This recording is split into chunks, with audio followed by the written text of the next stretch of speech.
Hey guys, welcome back to our YouTube channel unique classes. तो आज हम बात करने वाले हैं आपका जो एसएससी क्लास 11th है उसके फॉर्म रिलीज हो चुके हैं और भरने भी स्टार्ट कर दिए स्टूडेंट्स ने।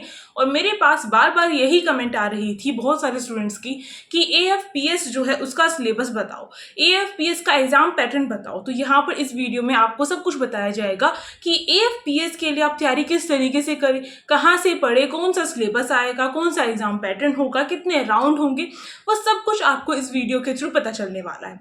तो देखो, जो एएफपीएस है, अगर आप आर्मी में जाना चाहते हैं तो आपने एएफपीएस को लिया होगा, यानी कि इसमें फिजिकल फिटनेस तो होना बहुत इंपॉर्टेंट है और उसके बारे में भी अभी हम बात करेंगे।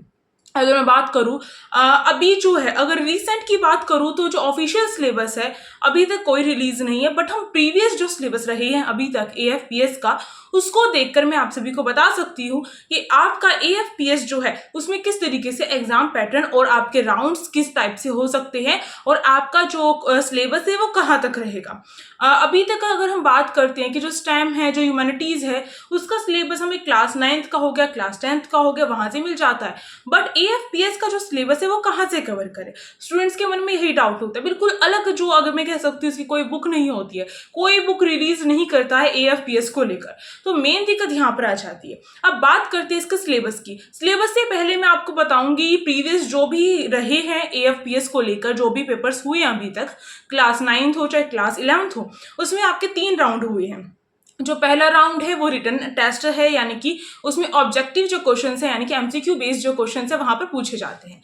और इसमें जो होता है आपका सिलेबस डिफाइन होता है, वो कौन कौन से टॉपिक्स हैं, कौन कौन से इसमें जो आपका, अगर तो इसमें जो है आपका पेपर 1 यानी कि राउंड 1 जो है, इसमें एमसीक्यूज जो आती है वो जो है इसमें सिलेक्टिव होते हैं। इसमें जो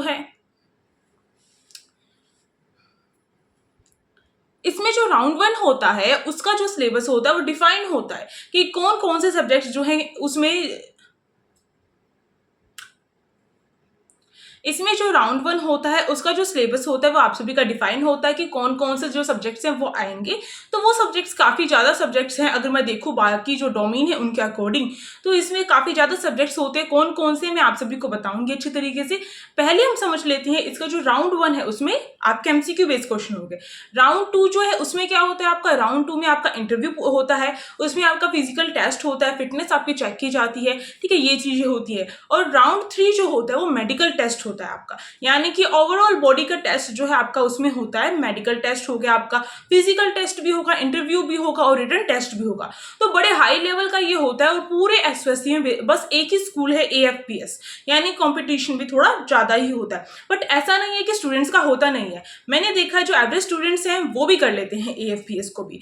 तो आप सभी घबराइएगा बिल्कुल भी मत। देखो, इसमें जो हॉस्टल की व्यवस्था भी की गई है कि हॉस्टल होगा, अगर कोई मतलब रहना होता है इसमें तो हॉस्टल भी प्रोवाइड किया जाता है एसओएससी की तरफ से। अब बात करते हैं यहाँ पर जो एसओएससी है उसमें जो एएफपीएस है उसका राउंड 1 का अगर सिलेबस की बात करूँ तो उसमें आपके कौन कौन से सब्जेक्ट्स आएंगे। इसमें आप सभी देख ही रही हैं कि इसमें आप सभी के कौन कौन से आएंगे। मैथ इसमें पूछी जाती है आपसे, आपका इंग्लिश का पोर्शन जो होता है इसमें पूछा जाता है।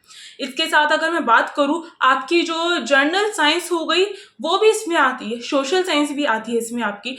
बट अगर मैं यहाँ पर मैं थोड़ा सा बता रही हूँ अभी आपको क्या क्या चीजें आती है। तो जैसा कि मैंने आप सभी को बताया कि इसमें आपका इंग्लिश भी होता है, आपकी मैथ भी होती है, इसमें आपकी जर्नल साइंस भी होती है, सोशल साइंस भी होती है। जैसे मैं हमेशा बोलती हूँ, हर डोमेन में आपकी मेंटल एबिलिटी आती है, यानी कि रीजनिंग जो टॉपिक है, रीजनिंग जो सब्जेक्ट है वो हर डोमेन में आता है और वहां से क्वेश्चंस पूछे जाते हैं डेफिनेटली। ओके, तो रीजनिंग का सिलेबस मैंने ऑलरेडी डाल दिया है, अगर नहीं देखा है तो देख लो, क्योंकि उसमें केवल मैंने सिलेबस नहीं बताए हैं, मैंने उसमें इंपॉर्टेंट टॉपिक्स भी बताए हैं और बहुत इंपॉर्टेंट टॉपिक्स हैं, उनको बिल्कुल भी स्किप नहीं करना है आप सभी को।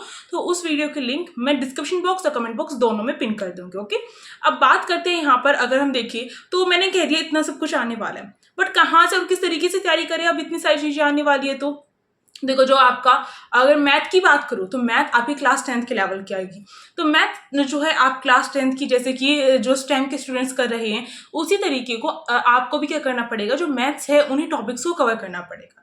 अब बात करूँ यहाँ पर जो आपकी साइंस आने वाली है, जैसे कि मैं यहाँ पर किसकी करवा रही हूँ, साइंस स्टेम वाले स्टूडेंट्स को साइंस करवा रही हूँ। तो वो जो क्वेश्चंस उनके लिए अपलोड किए जाते हैं वो आप सभी के लिए भी हैं। तो तभी मैं कह रही हूँ साइंस आपको भी कवर करनी है, बट ये नहीं केवल क्लास 10th की साइंस करोगे तो हो जाएगा। कुछ ऐसे टॉपिक है, जनरल साइंस का मतलब है कि नॉर्मली हमें जो हमारी नॉलेज चेक करने के लिए हमसे पूछे जाते हैं। इसमें जो आपकी करंट अफेयर्स भी थोड़ी बहुत ऐड हो सकती है। अगर मैं कहूँ तो ये जीके होता है, ठीक है, थोड़ी सी करंट अफेयर्स ऐड हो जाएंगे इसमें, आपकी थोड़ी सी आपके साइंस के क्वेश्चंस ऐड हो जाएंगे इसमें आपके। और करंट अफेयर्स इतनी नहीं पूछी जाती है क्योंकि आपका हाई लेवल का एग्जाम नहीं होता है, तो उसको माइंड में मत रखो।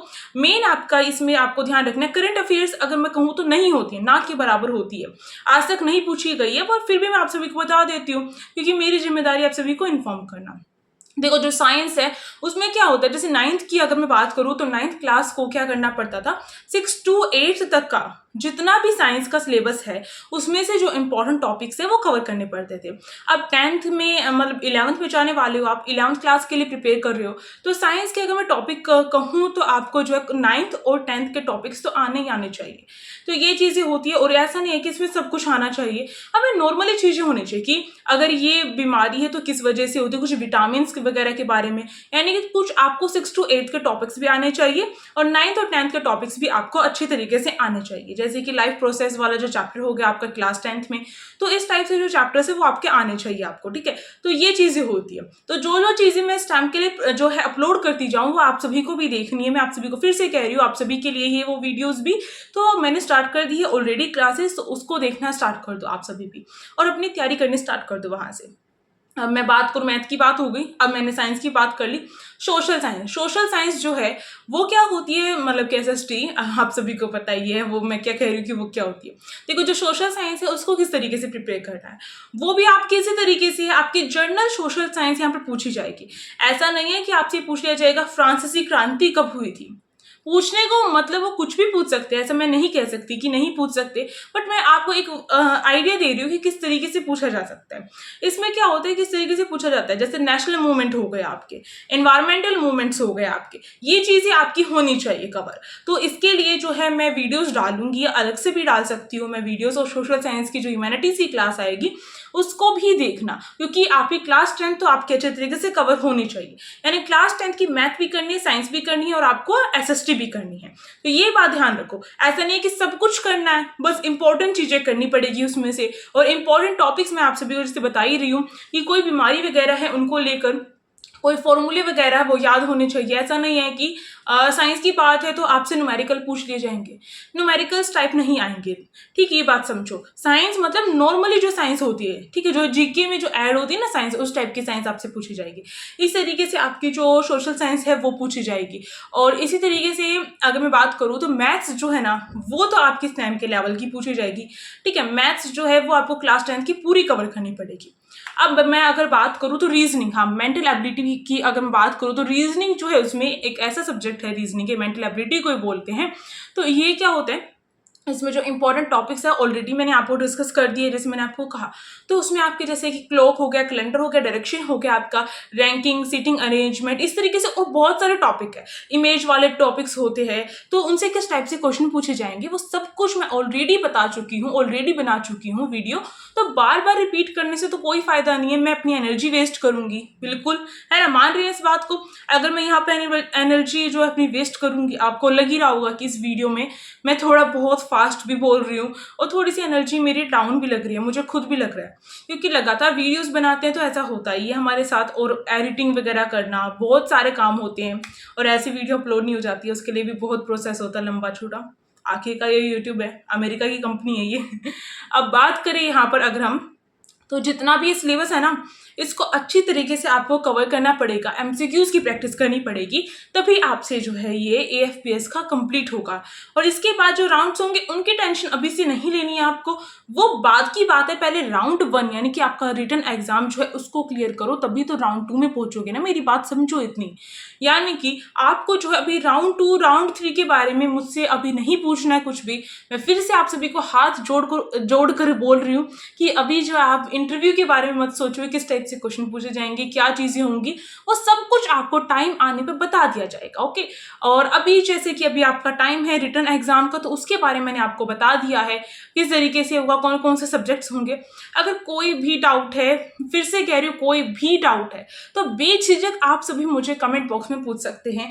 बट राउंड 2 और राउंड 3 के बारे में थोड़ा सा भी रहने दो, क्योंकि अभी जो है टाइम कम है। मैं एकदम से राउंड 2 और राउंड 3 के बारे में बता दूं और वो ना हुआ तो आपका टाइम वेस्ट होगा ना। मैं नहीं चाहती आपका टाइम वेस्ट हो, क्योंकि यूनिक क्लासेस का नारा है एसओएससी हमारा है। हाँ, और इस नारे को आप सभी कमेंट बॉक्स में भी लिख सकते हैं अगर आपका मन करे तो। और इसके साथ मुझे बताना कि ये वीडियो आपको कैसी लगी। अब मैं तो थक चुकी हूँ बहुत ज़्यादा, अब मुझसे और नहीं बोला जाएगा। अब जो है हम मिलेंगे नेक्स्ट जो भी वीडियो होगी, क्लास होगी उसमें, और स्टेम की फर्स्ट क्लास आ चुकी है, उसको नहीं देखा तो देखो, आप सबके लिए भी हेल्पफुल है। ओके, फिर से ये कहूँगी आप सबके लिए भी हेल्पफुल है। और इसके साथ अगर मैं कहूँ एक और चीज बता देती हूँ, देखो एएफपीएस में अगर आपको केवल एएफपीएस पे जाना है तो एएफपीएस पे फोकस करो। अगर आप सभी ये सोच रहे हैं कि और डोमेन में मतलब एसओएससी में ही आपको जाना है, तो और डोमेन के भी फॉर्म फिल कर सकते हो, आप बिल्कुल कर सकते हो। ये चीज मैंने पहले भी वीडियोस में बताई है, क्योंकि मैं इसलिए बोल रही हूँ आप सभी को स्पेशली कि एएफपीएस जो है ना उसका सिलेबस थोड़ा हाई लेवल का है। तो वो जो सिलेबस है ना उसमें मैथ भी, साइंस भी, एसटी भी कवर हो रही है, तो आप ह्यूमैनिटीज और स्टेम के लिए भी जो अप्लाई कर सकते हैं। जिससे क्या होगा, आपका उसमें भी हेल्प होगी ना। साइंस तो पढ़नी पढ़नी है आपको, मैथ भी पढ़नी है, यानी कि पीसी में आप आराम से ले सकते हैं। तो इतनी बात कह रही थी मैं। बट अगर किसी का इंटरेस्ट ओनली एएफपीएस में है, तो आप एएफपीएस पर ही फोकस कीजिए। ओके, अब जो है मिलते हैं नेक्स्ट वीडियो में। टेलीग्राम ग्रुप का लिंक डिस्क्रिप्शन बॉक्स में मैंने डाल दिया, आप जाकर देख लीजिएगा। और कमेंट बॉक्स को चेक करना बिल्कुल भी नहीं भूलिएगा। अगर मैं किसी वीडियो की लिंक देना आप सभी को भूल जाऊं तो मुझे बता दीजिएगा। Thank you for watching this video. और यहाँ तक पहुंच चुके हो तो भाई लाइक करनी तो बनती है। Thank you.